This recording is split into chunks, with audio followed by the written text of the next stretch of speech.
Unang-una, sobrang laki ng leeg niya.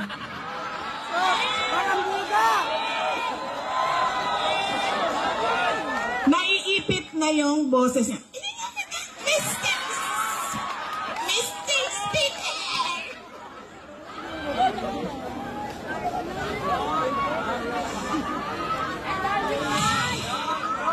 Pangalawa, sabi ko dapat magaling, di ba? Yung congressman na pinili ninyo, simbak ko ng mga taga second district sa Kuan. Uy! Wala babae! Tara, puntahan natin sa tennis court! Inakusahan niya ako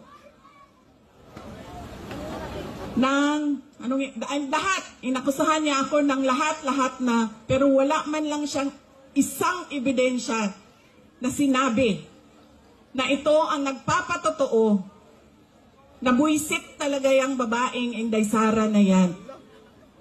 Wala.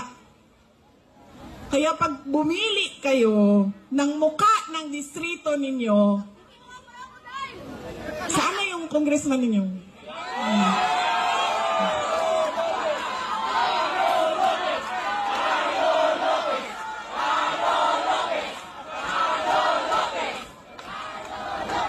Ganitong klaseng pagmumuka ang ilagay ninyo sa Kongreso.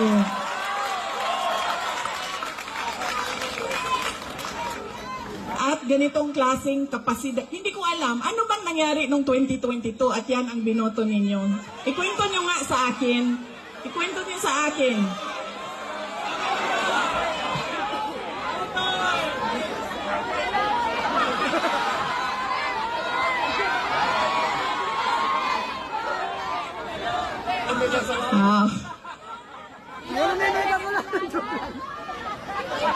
Yan na ang sinasabi. Kasi talaga, totoo.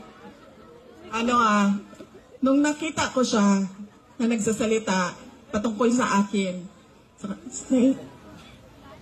congressman yan? Ng syudad ng Maynila? Di ba ang sobrang laki ng pride natin bilang Pilipino sa syudad ng Maynila? Tapos, yan ang sinasabi ko. In-endorse ng mayor ninyo, in-endorse ng sikat, binoto ninyo, hindi nyo man inisip.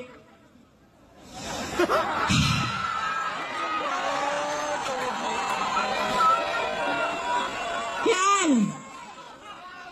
Yan ang sinasabi